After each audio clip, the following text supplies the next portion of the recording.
Hello and welcome to Newsweek South Asia, your one-stop destination for in-depth analysis of security challenges, regional conflicts, and the evolving threat of terrorism.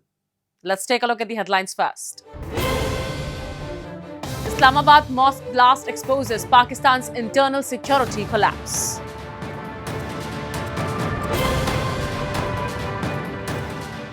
US treated Pakistan worse than toilet paper, says Khawaja Asif. And religious tensions escalate in Pakistan-occupied Gilgit-Baltistan.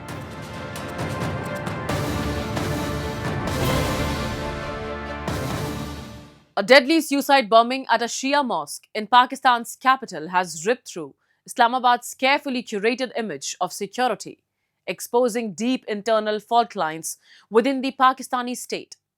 As worshippers were targeted during Friday prayers, Islamabad rushed to blame India and Afghanistan, once again deflecting attention from its own intelligence failures, sectarian fault lines, and the long-term consequences of nurturing terrorist networks now turning inward. This was the deadliest suicide attack in Pakistan's capital in more than a decade. A gunman opened fire at the gates of a Shia mosque in Islamabad's Tarlai Kalan area before detonating an explosive vest inside the Khadija Tul Kubra Imam Barga. At least 31 people were killed, more than 160 wounded. Images from the site showed blood-soaked prayer halls, shattered glass, and panicked worshippers scrambling for safety. The attacker struck after being challenged by security guards, raising immediate questions about intelligence preparedness even in one of Pakistan's most heavily guarded cities. Dozens of injured were found not just inside the mosque but also in the surrounding compound gardens, underlining the scale of the breach. मस्जिद में गया नमाज पढ़ने के लिए जुमे का, तो वहाँ ब्लास्ट हो गया और वो शदीद ज़ख्मी है, इधर है। और एक मेरे भतीजे का बेटा भी वो भी शहीद हो गया वहाँ। तो अभी ये इधर ऑपरेशन थिएटर में। Survivors described a terrifying sequence: gunfire, silence, and then the explosion just as prayers began. पहले फायर हुए कोई 5-6 फायर हुए हैं, उसके बाद ये नहीं कोई आवाज़ या इस तरह का कुछ भी नहीं आया। बाद में तकरीबन भी ज़्यादा 15-20 सेकंड गुजरे होंगे, धमाका हुआ। धमाके में बस भगदड़ मच गई है, कोई इधर उधर जा रहा था, कोई इधर जा रहा था, इस तरह।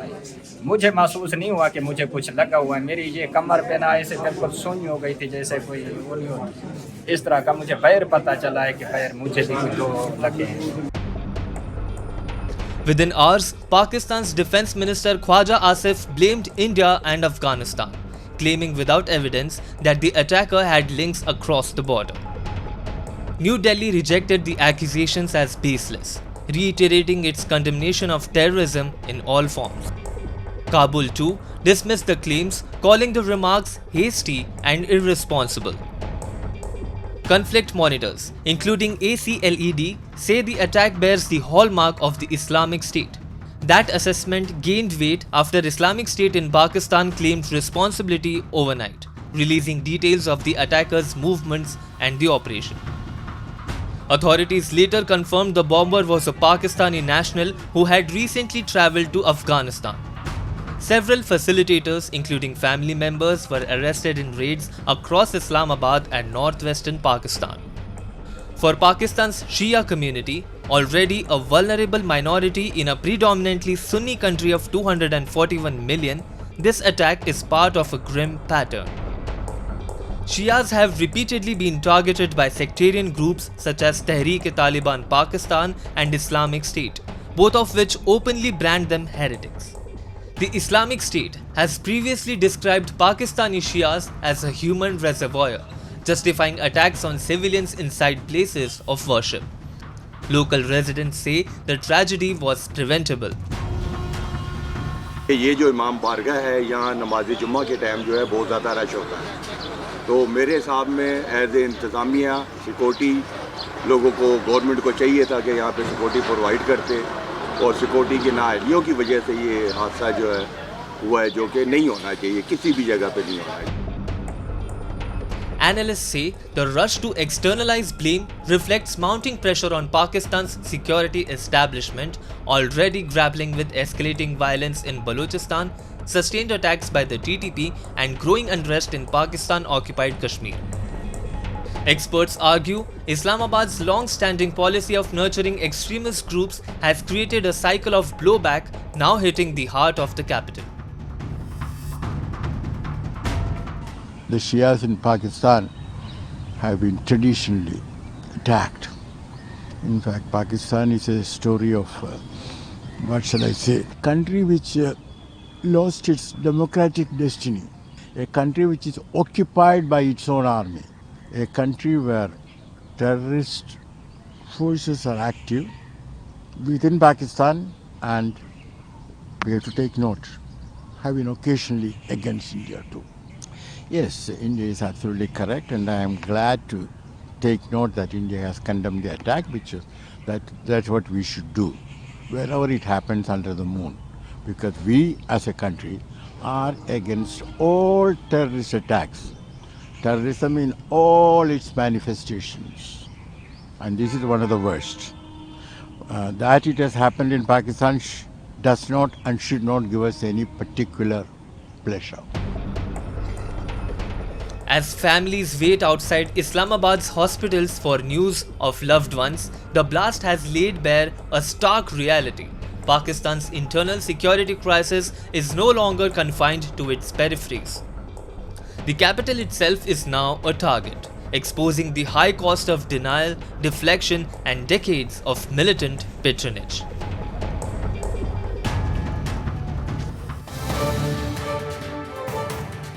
Pakistan's Defence Minister Khawaja Asif has delivered a candid assessment of Islamabad's past strategic choices, acknowledging that the country's alignment with the United States during the Afghan wars contributed to long-term instability at home.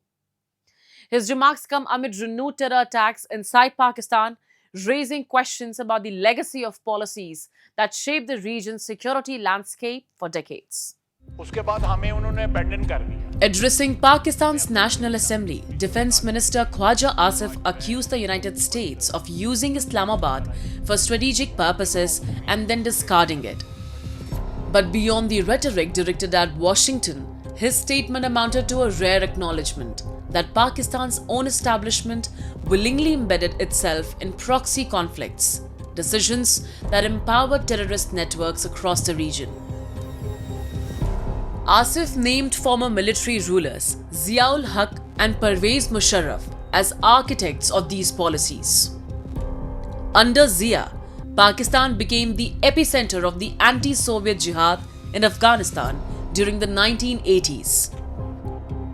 Under Musharraf, Islamabad realigned with Washington after 9/11, even as terrorist infrastructure within its borders remained deeply entrenched. Asif admitted that terrorism Pakistan faces today is blowback from those decisions.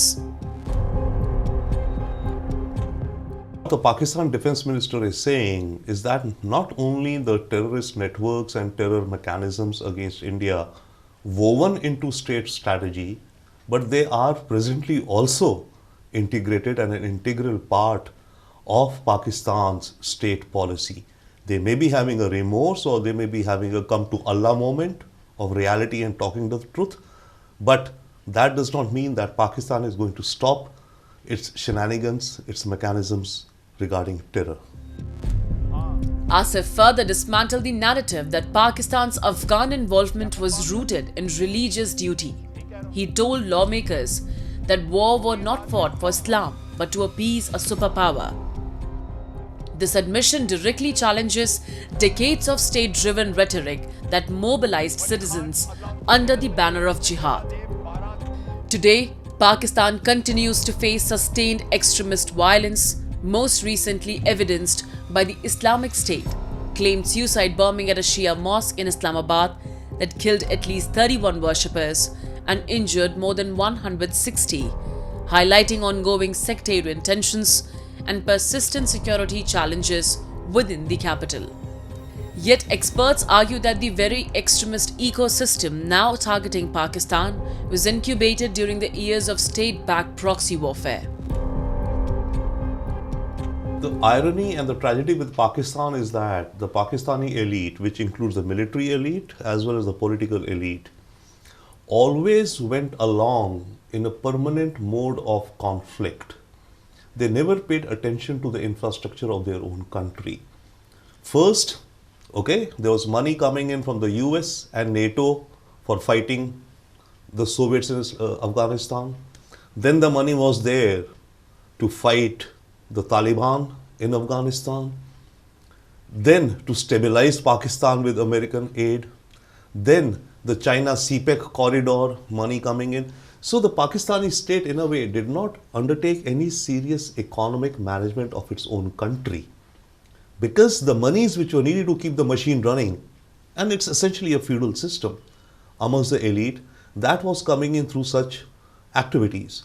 No industrialization, no modernization, as a consequence of which all provinces in Pakistan are up in the arms, literally and virtually. The consequences have not been limited to Pakistan alone. Terror organizations such as Jaish-e-Mohammed and Lashkar-e-Taiba, which have historically operated from or found sanctuary within Pakistan, have long faced international accusations of carrying out cross-border attacks, contributing to sustained instability in both Afghanistan and India. International scrutiny intensified when the Financial Action Task Force placed Pakistan on its grey list from 2018 to 2022 over deficiencies in curbing terror financing. The move exposed systemic weaknesses in oversight mechanisms and strained Pakistan's already fragile economy. Even after its removal from the list, concerns persist regarding the durability of reforms and the dismantling of terrorist networks.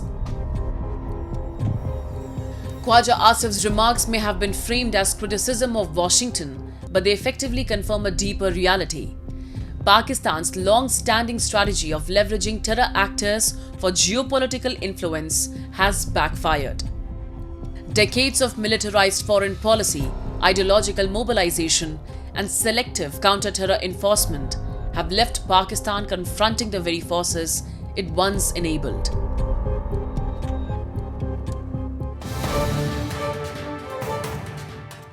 A high-level consultation in New Delhi has reignited debate on religious freedom in South Asia, drawing sharp contrasts between India's constitutional safeguards and what experts described as deep structural discrimination in Pakistan and Bangladesh. A new comparative report released at the forum noted that while India's constitutional safeguards provide a structured legal foundation for pluralism, concerns persist over enforcement in parts of the region, with Pakistan and Bangladesh facing deeper structural challenges, including discrimination and shrinking civic space. A high-level consultation in New Delhi turned the spotlight on the broader state of religious freedom in South Asia, underscoring a widening regional divide. A report released at the forum argued that while India's challenges largely stem from gaps in implementation, Pakistan and Bangladesh face more entrenched structural problems, where legal frameworks and political systems themselves enable discrimination against minority communities. In Pakistan, experts pointed to blasphemy laws as a central instrument enabling persecution. Accusations, often unverified, have triggered mob violence, imprisonment, and forced displacement, particularly targeting Christians, Hindus, and Ahmadis. The concern, analysts say, is not merely misuse but structural legitimization. Blasphemy laws, to put it in a very crude term, can be said as license to kill by the country. And because it's very sensitive topic in that country, like taking the case of Pakistan, no one will question it or goes against it because it's like their main religious identity, and it's can simply say legalization of persecutions. And now with time, the strictness of blasphemy laws are even hardening. Beyond minorities, sectarian hierarchies within the Muslim population itself, including Ahmadiyas, Sindhi Muslims, and Baloch communities, reflect deep fault lines. In provinces like Balochistan, allegations of economic extraction without equitable development have intensified grievances, reinforcing perceptions of a Punjabi-dominated power structure. As I was saying, when you start the process of othering, then finally, you are left with a very small group. They are all Muslims. There is a community in the northwest frontier. There is, people who are Ahmadiyas. There are Sindhi Muslims and there are Baloch Muslims. But the problem is they don't look at them as Muslims. They look them as through sectarian lenses. And I think this that is why the entire sort of state, religious sort of dominated state is of Punjabi Muslims in Pakistan. So obviously all the resources from Balochistan, which is a very resource-rich state, has been extracted from there, and they are kind of left on their own. So unless I think their grievances are addressed, the violence will not stop. At the consultation, Bangladesh was also placed under scrutiny. The report highlighted the long-term demographic decline of Hindus in Bangladesh, a trend experts say reflects recurring insecurity, land dispossession, and targeted violence during political unrest. Critics argue that successive administrations have failed to dismantle structural vulnerabilities, often framing attacks as collateral damage of instability rather than addressing patterns of minority targeting. After Muhammad Yunus has taken over as the administrator of Bangladesh, you can see the condition of Hindus right now. You can see the condition of other minorities living in Bangladesh. It is terrible, it is pitiable over there. Muhammad Yunus tries to legitimize the violence against minority communities under the name of political, let's say, unrest or sort of these things. And since he has a standing at the international level, somehow he gets the traction. So Muhammad Yunus really is a part of the problem, not the solution. Another recurring theme was the shrinking space for journalists and civil society actors in both countries. Experts warned that without media protection and judicial independence, accountability mechanisms collapse, leaving minorities increasingly vulnerable.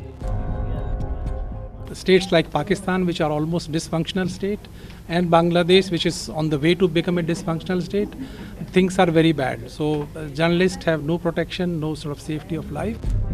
The New Delhi consultation may have been the trigger, but the message extended far beyond the venue. According to the report, the core issue is structural, where legal systems, political incentives, and institutional cultures fail to safeguard pluralism. For Pakistan and Bangladesh, the warning from experts is stark. Without deep legal reforms and institutional accountability, religious discrimination will remain embedded in state practice rather than treated as an aberration.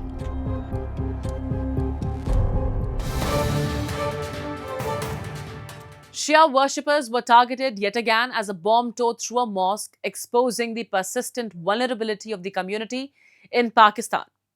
In Pakistan-occupied Gilgit-Baltistan, where Shias form the majority, the attack has triggered fierce protests and painful memories of the past massacres.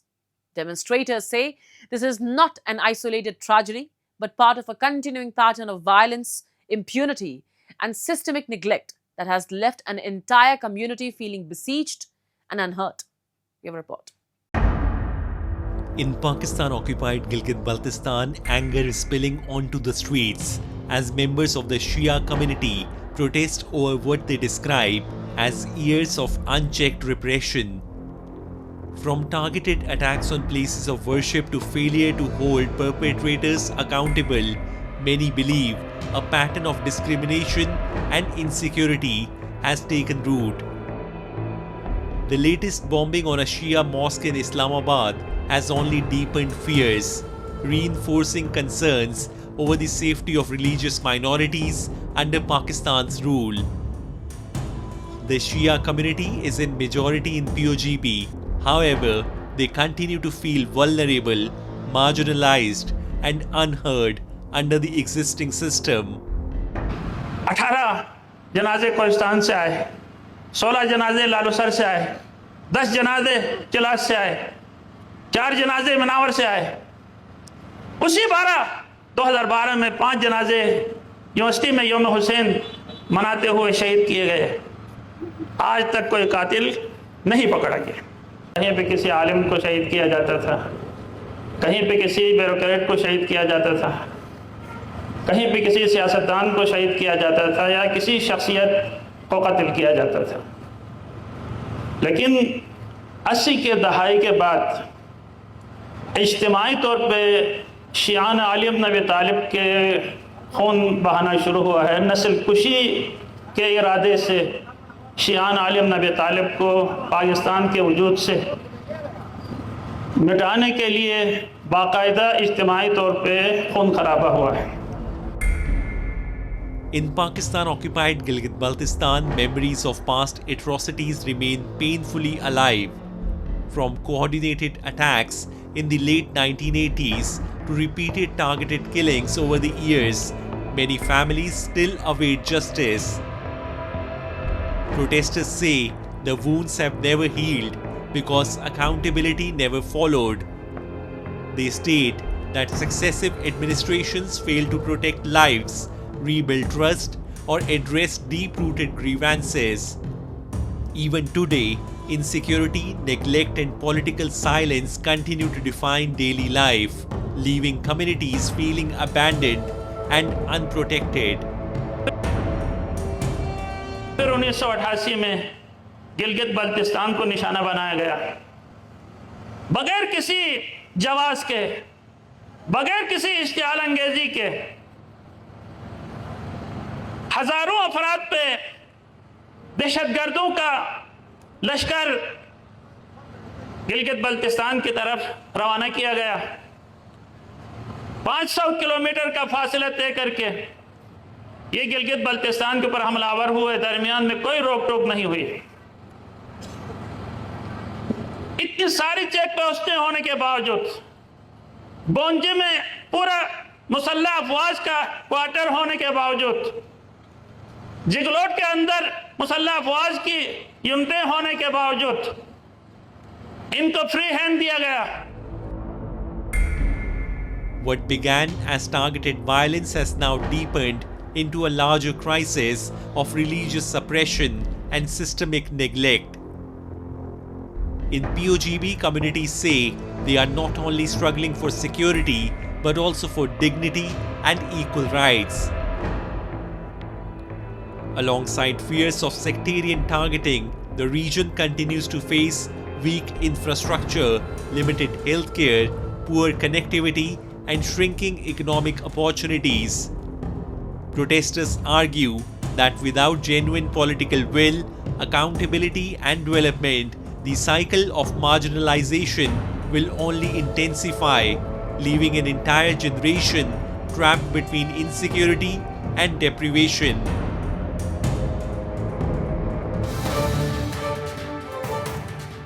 And with that, we come to the end of this edition of Newsweek South Asia. We'll be back next week with more news, views, and analysis from the subcontinent. Meanwhile, do keep writing to us at nwsa@nin.com. This is Shivangi Mishra, signing off on behalf of the entire team of Newsweek South Asia. Goodbye and take care.